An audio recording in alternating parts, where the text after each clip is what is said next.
Also by Megan Connors. And it'll be out this Friday on every single platform. So y'all be sure to follow me and you'll get all the updates on it. And now I'm gonna bring up my friend. Thank you. I'm gonna bring up my friend and we got an announcement for y'all. Hello, everyone.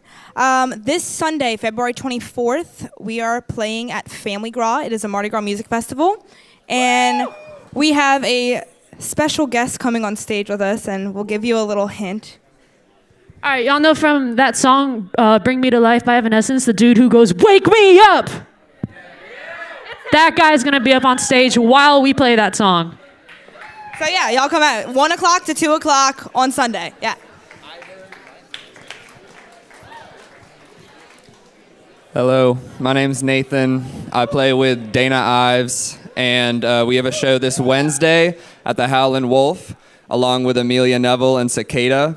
It's $5. It's all ages, and it starts at 9. So y'all come out to that. Great job. Hey everyone. My name is John. This is Kevin. We got Carter over here too. And we're still having a giant party for our release on February 22nd this Friday. And we just want you to know we got a couple of orders for these. We sold a couple of these CDs. If you still want one, come grab it. And that pre-order thing, I'm gonna put up a link for y'all right after this. And if you subscribe to this pre-order, then you can get to the party for free. But if not, it's gonna be $5. So pre-order the album. We love you guys. Thank you so much.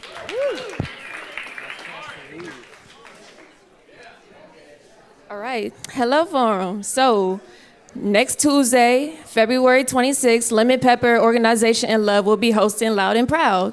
So Loud and Proud is a showcase for Black women to share their art and soul through music, spoken word, and more. And it's only $0. And it's only $0.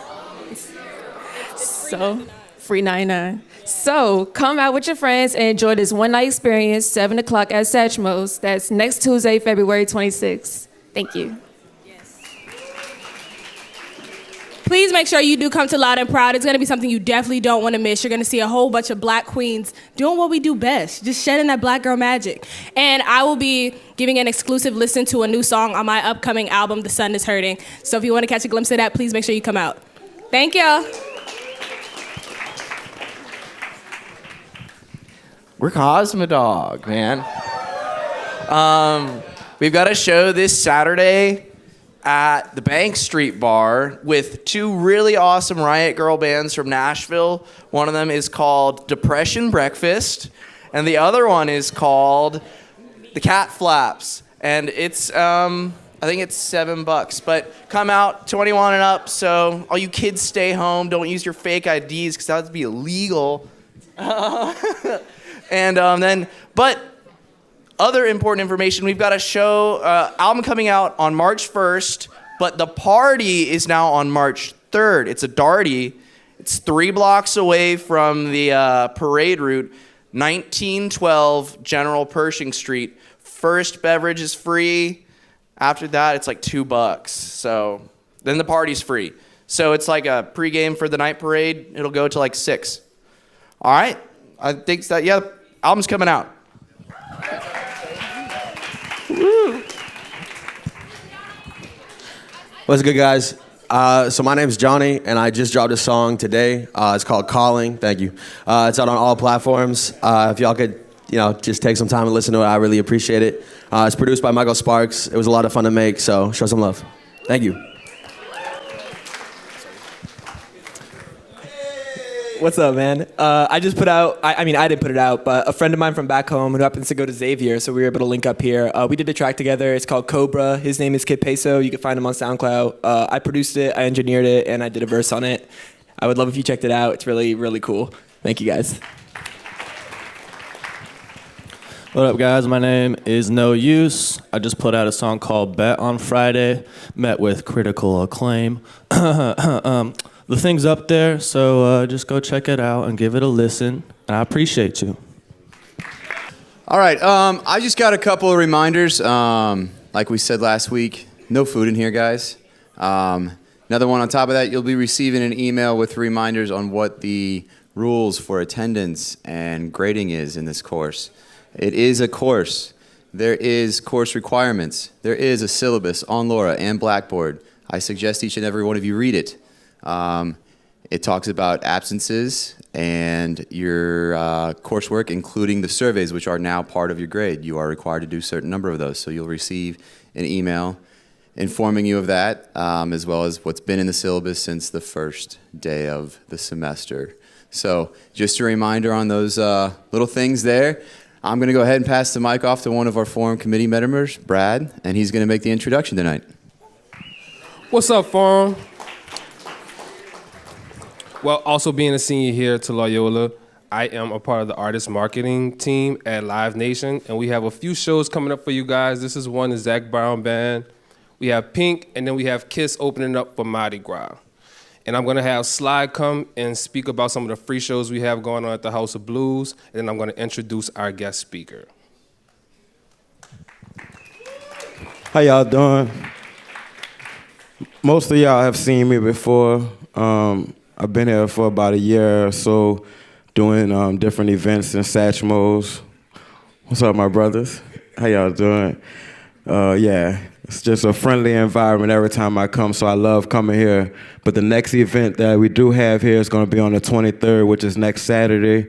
We'll be in Satchmos Lounge from 7 till 10, doing what we always do, playing music, listening to music, and just supporting each other. So we also have an event next week at the House of Blues on a Monday, which will be the 25th. We have a reggae band performing. We also have indie band. We also, Harrison, he goes to school here. He'll be performing there. But it's going to be a dope event, and it's free. It's at the House of Blues, and it has free seating. But that's pretty much all I have for y'all today, but y'all have a good one.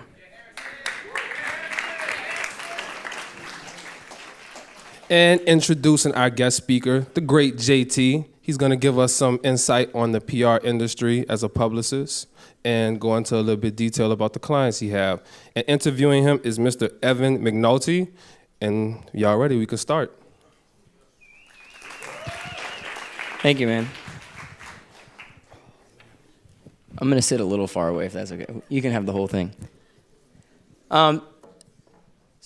Good to be here again. I don't remember exactly when, but I was here last time, if any of you might remember, with the Free Water guys, which is actually, oddly enough, a connection that he and I have through one of your clients. So I guess just to start, if you could maybe just introduce yourself to everybody and talk about the brand and the company, and maybe you can go from there. Greetings, guys. My name is JT. I'm a publicist by trade down here in the city of New Orleans. The name of my company is called Ascension Branding and Marketing. And, just to kind of get you guys familiar with, some of our work, I have 2 videos that I kind of wanted to show you guys. So if you don't mind switching it over. Hey guys, it's Fred at my other job playing rock and roll music through the airwaves. Reminding you guys about New Year's Eve, big night in New Orleans at the Hyatt Superdome. It's going to be a ball.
spoke about the Las Vegas shooting, some people said that I shouldn't be talking about it. Cool. Yeah, so I mean, basically that's some of the work that we do. In a nutshell, we just connect the dots and bring people together. Did you go to school for this kind of thing? I did. I didn't graduate though. I attended the University of New Orleans for about, I don't know, until Hurricane Katrina hit, and departed from the city of New Orleans and went to ULM, which is the University of Louisiana Monroe. As you guys know, when you register for class, once it kind of gets full, the classes fill up. I wound up, signing up for my classes kind of late because of the storm and being displaced and so forth and so on. So my very first semester in college, I had 300 level classes, which is very intimidating, your first semester. But the first classes I had was a marketing class and a mass comm class, and went through a period of depression, but I aced both of those classes and never really studied. So, yeah. So if you didn't graduate, I guess then my question is, what's the first, work experience that you get? Like, is this something you're doing independently? Did you know people maybe that were able to hook you up with an opportunity to work on a project, or how does that start for you? Just mentorship. I've been blessed to have some really cool mentors in my life. You guys familiar with Mona Scott Young at all? She's yes, no, gotcha. Her publicist is one of my mentors. His name is Hiram Smith. He's worked with a number of professional athletes, high-profile celebrities, so forth and so on. So it really just came from experience and exposure, to the industry at a very early age.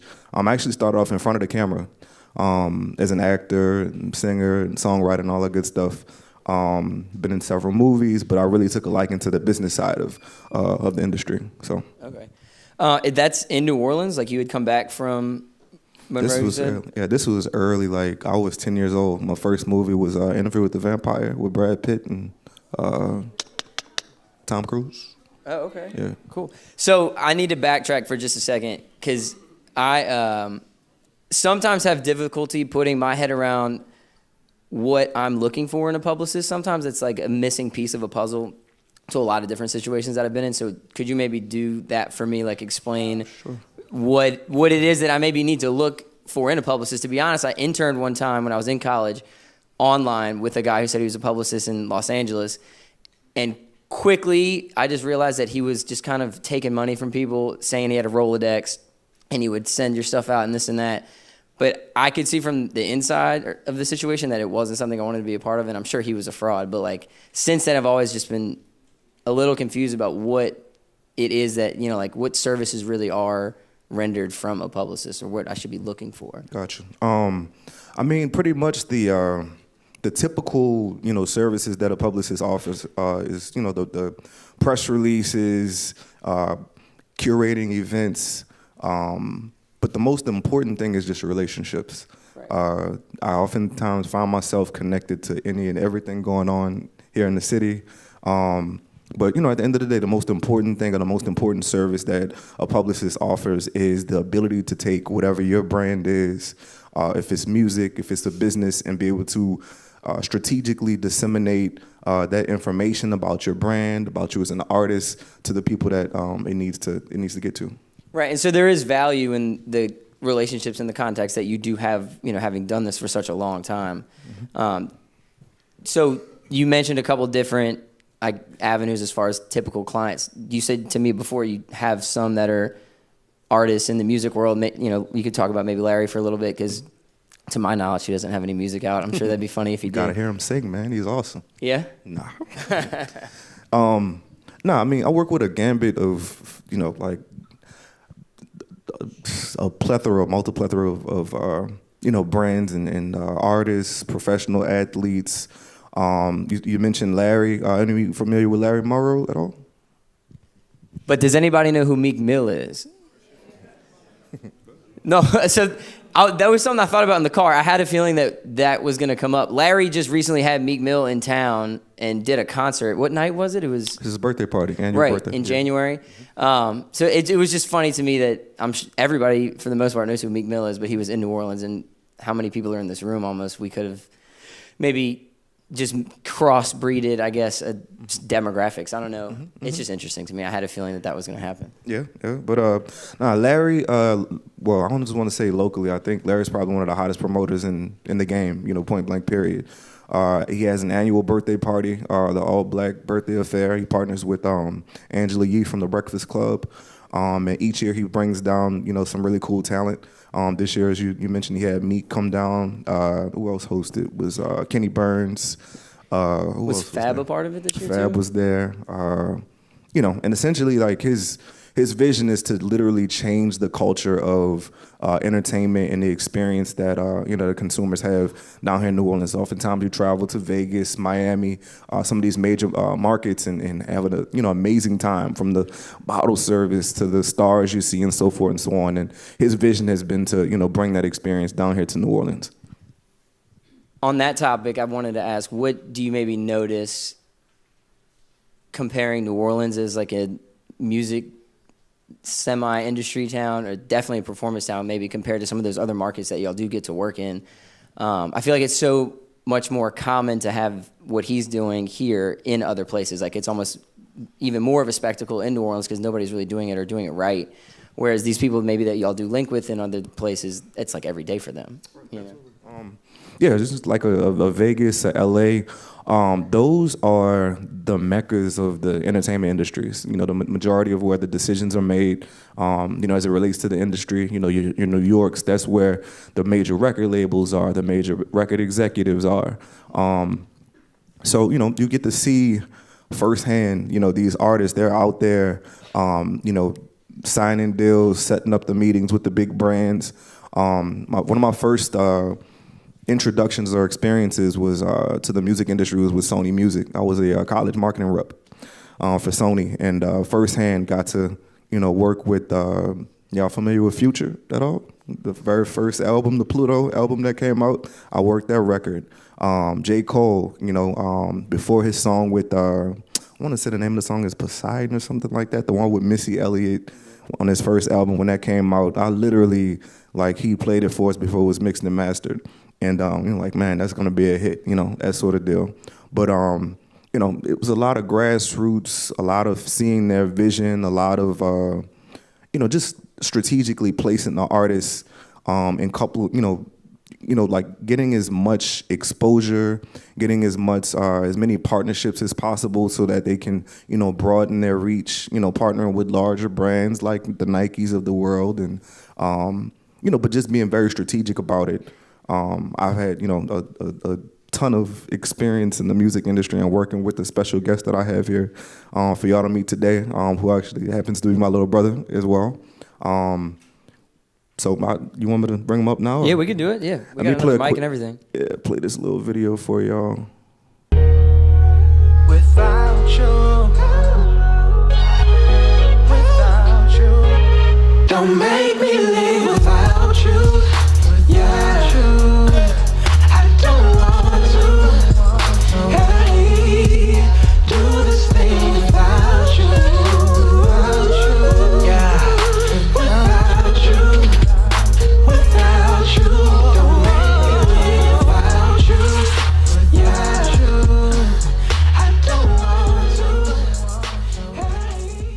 So y'all give a warm Loyola welcome for Kevin Styles.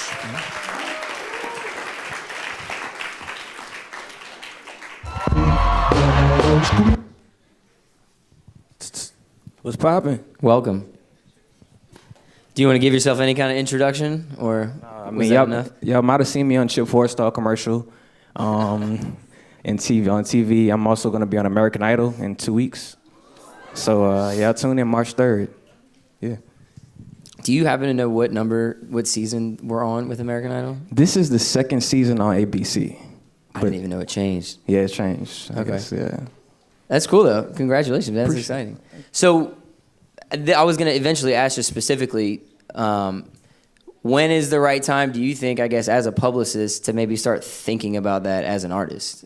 Because it's definitely something to be budgeted for, right? Absolutely, absolutely. I think it's important as an artist that you develop your brand first, and that you're as packaged as possible, so that the publicist has something to work with.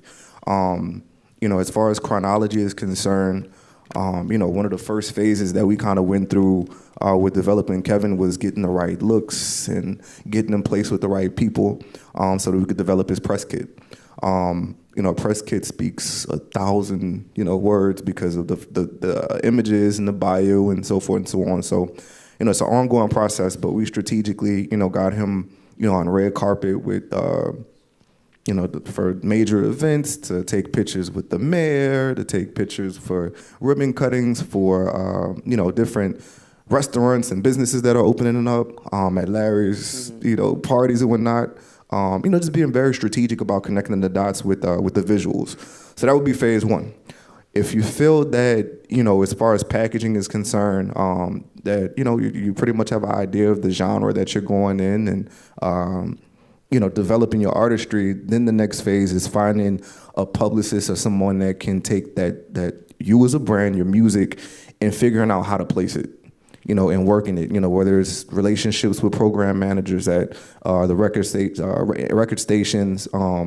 We don't have record stores anymore, with the exception of Peaches, but having relationships with lifestyle accounts, and just being able to connect the dots. At the end of the day, publicity is just about having the foresight and vision to take a product and figuring out how to connect it, in different publics, where it would gain as much attention and attraction, appeal as possible.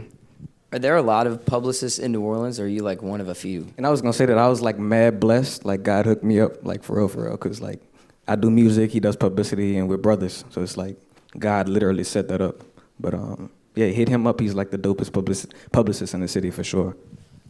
What are some of the maybe your favorite things that have been set up from your publicist? I mean, like you said, just like the red carpet events, always being plugged into the, I think being an artist is super important to always be in the know and on the scene with everything. So setting that kind of stuff up, we've been able to do Jazz Fest and, different festivals that I think otherwise we probably wouldn't have if it wasn't for creating that good look.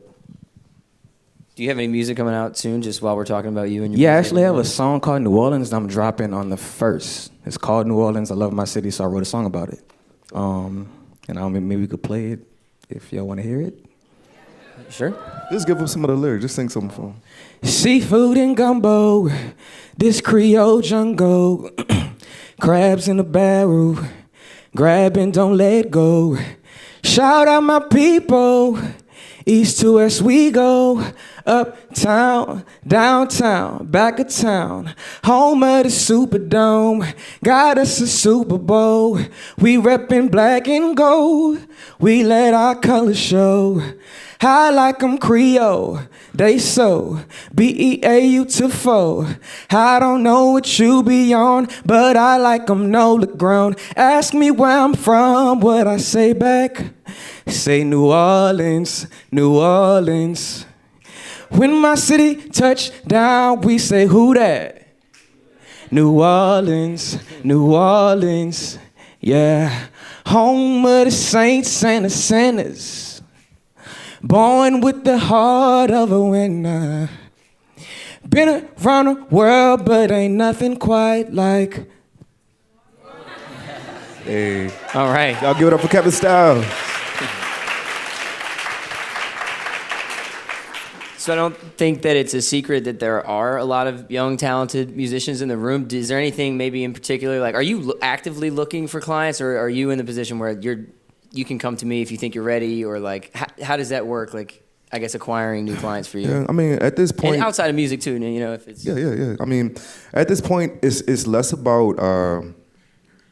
It's not about the money, right now. It's really about tying myself to a project that I really believe in that'll make a difference.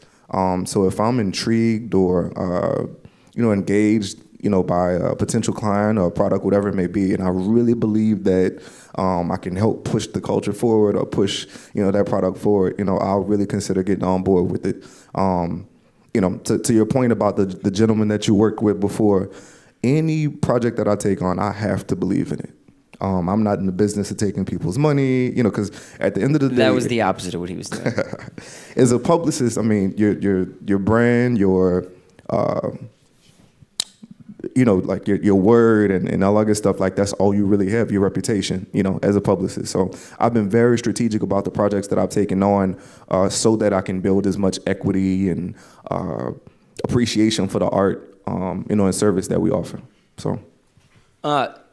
And to go back, I guess, again, a little bit, where did Ascension come from? Like, was there a first client that, I'm going to start a company now? Like, or did you just decide to go off independently and then kind of see what came from that?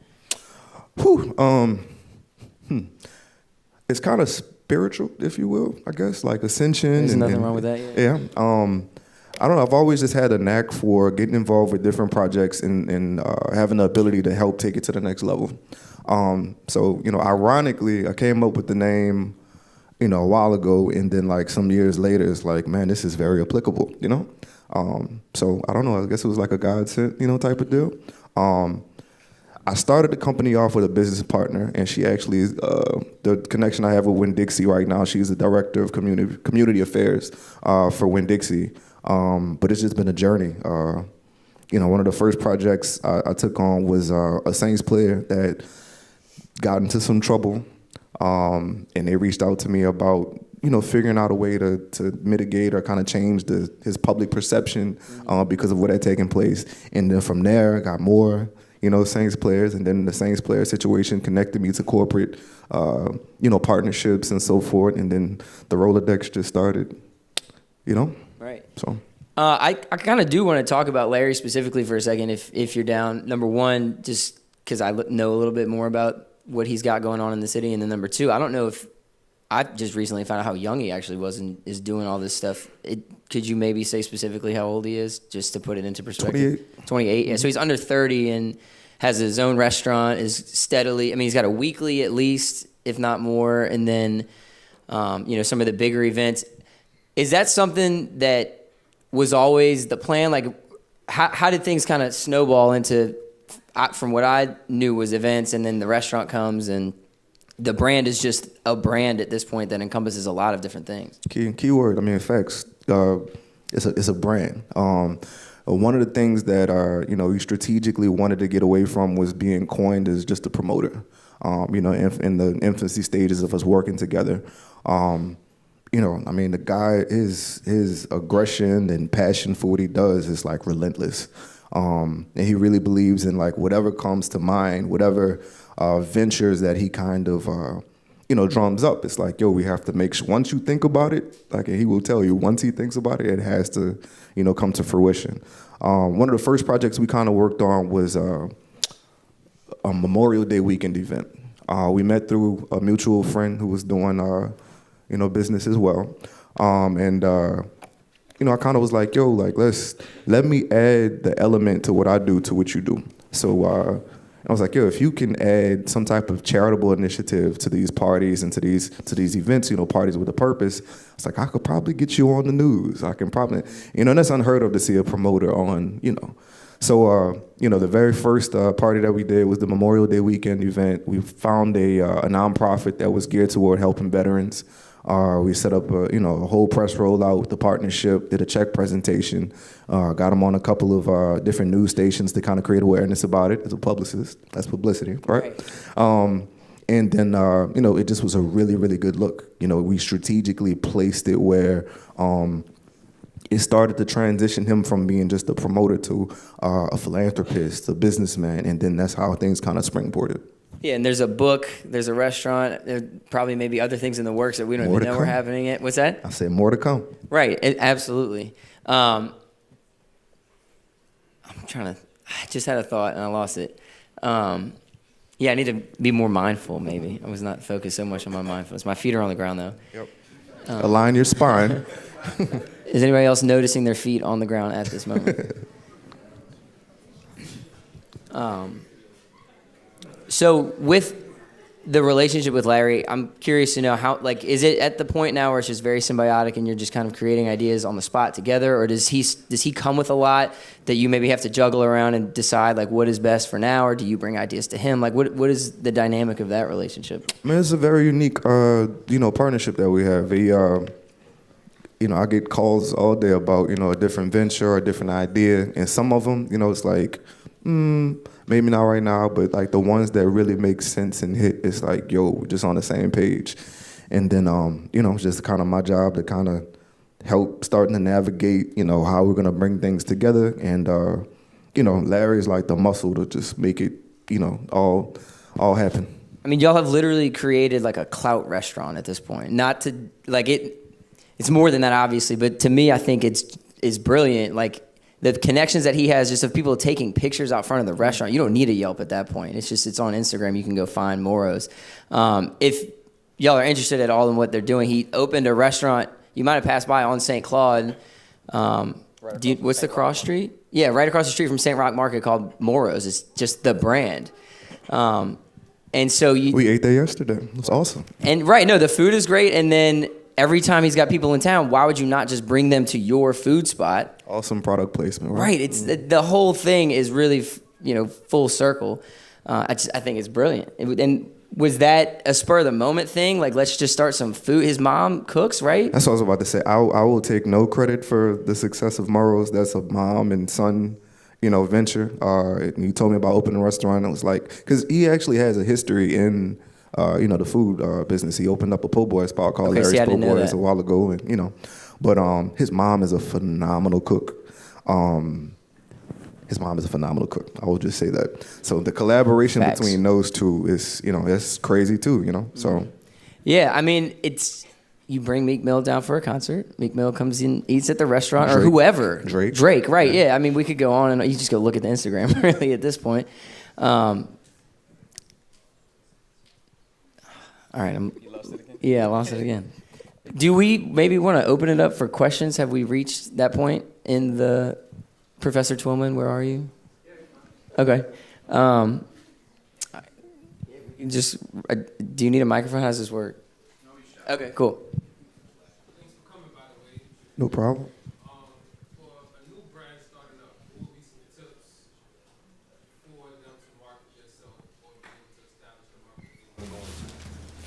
I think from the onset, one of the most important things is creating our identity, but doing it in a way where you look at the cause and effect or the need for whatever service you're providing, or as an artist, what are you doing different from other artists that are out, right now, and really taking that and cultivating it. If it's what's the guy's name? Daly, we went to go see at Republic, and he has the umbrella for some odd reason that just was like really appealing to me. That's his prop or his calling card. So identifying what separates you from the competition or from your peers is really, really important. Identify it and cultivate it, and then disseminate it.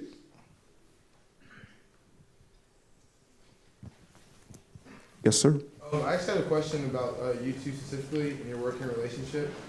So as brothers and people that know each other so well, what are some of the greatest struggles you guys face, and how do you guys combat that? Because we're somewhat in a similar situation. Now that we have a whole bunch of problems, but how do you continue to invest in your friendship, but also in your familyship and also your businessship? I think it is a struggle, like you said, when you are a family with somebody and you also do business together, it kind of creates some difficulties. I think mainly pertaining to when we first started out, a lot of the opportunities that he created were bigger than I was. You know what I'm saying? So I think that it's important as an artist to first establish your artistry and know yourself as an artist before you get some of those opportunities. And that was one of the things, I guess he worked for Sony for so long, he applied what he learned, but I wasn't at the level yet where I could, So that's probably my biggest struggle. I think it is a struggle, and I guess the answer to resolving that is just making sure that you remember that you're family, really taking advantage of unique moments and opportunities, that aren't fabricated, that aren't, genuine. Yeah, so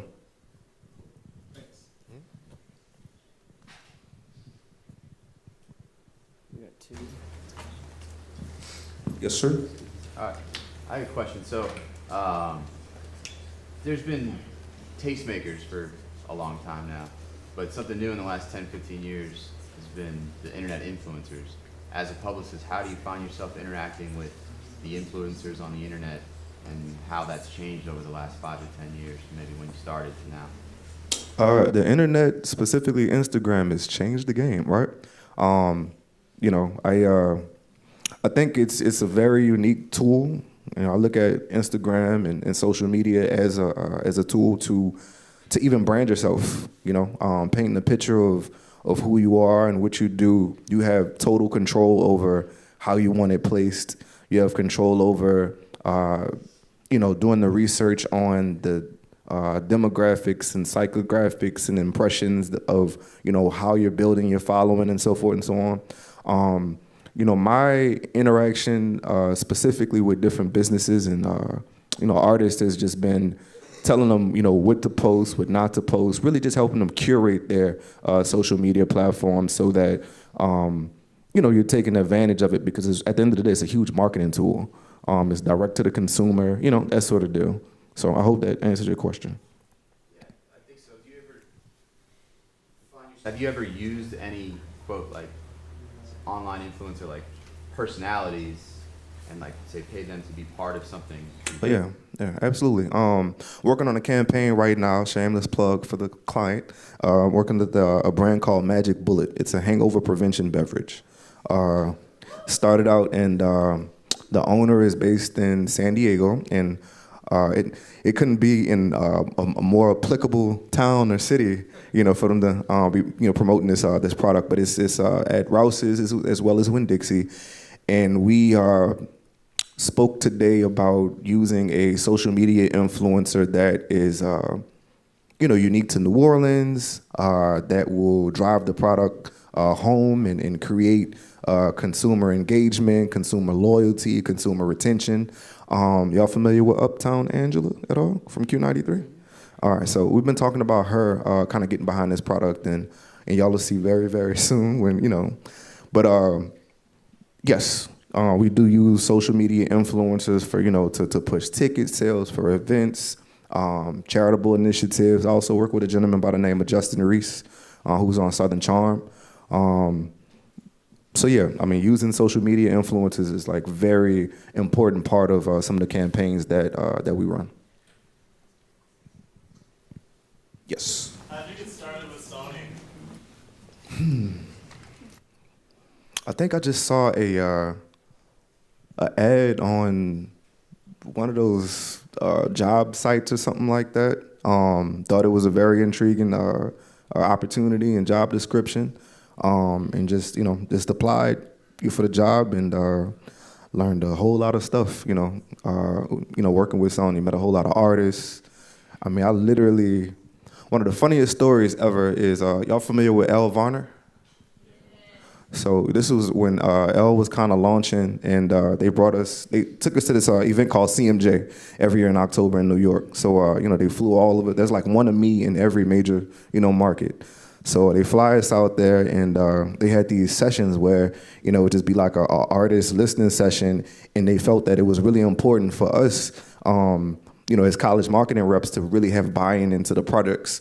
So they would introduce us to the new artists that they're rolling out, the record executives. They would feed us pizza and beer and all this other stuff, And I saw this young lady walk into the restroom as I'm headed to the event. And I'm like, yo, she is gorgeous. Never, so I go shoot my shot, tried to holler, and little did I know it was Elle Varner. Didn't go too far. I was gonna say y'all are not married today. Didn't go too far, no. Anybody else? I got 2 questions. Gotcha. Oh, there's one. Yes. Community events, what sort of work goes into getting what sort of permits you need? Like if you're gonna do something like in a park or something like that, who do you contact for that sort of stuff? I was very fortunate before I got fully entrenched into my company independently to work for the mayor's office. which also was very strategic. I was gonna say you got to go to City Hall, and that could be a whole day if you don't know anybody. Yep. So I worked for City Hall, and I kind of learned that process. And really, it's just research and having a really good team around you. As a gentleman here in the crowd, my guy Eric Mayberry, y'all holla at Eric. It's important that you get people on your team that are like smarter than you. You know, like if there's something that you don't know, like, and this guy is a beast. So I try to surround myself with individuals that that know how to, boots on the ground, know how to do the research, and then we just kind of pull everything together. Sure. If you have a nonprofit, it's sometimes easier to get permits and things too. Like if you're connected to somebody that can get those kind of breaks. What is it? Like the 7th floor of City Hall is event permitting or something like that? Just take the elevator up there. There's 2 ladies. They've worked there for a long time. True. Anybody else? They're called again? Drink Magic Bullet. For every 4 to 5 drinks that you have, if you drank that before, or you can mix it with your drink, you will not have a hangover. On guard. In a room like this, that might be the best thing to end it on. Brought to you by Magic Bullet. This was all one big branding strategic move for the Magic Bullet. Just they paid for us both to be here just to end it like that.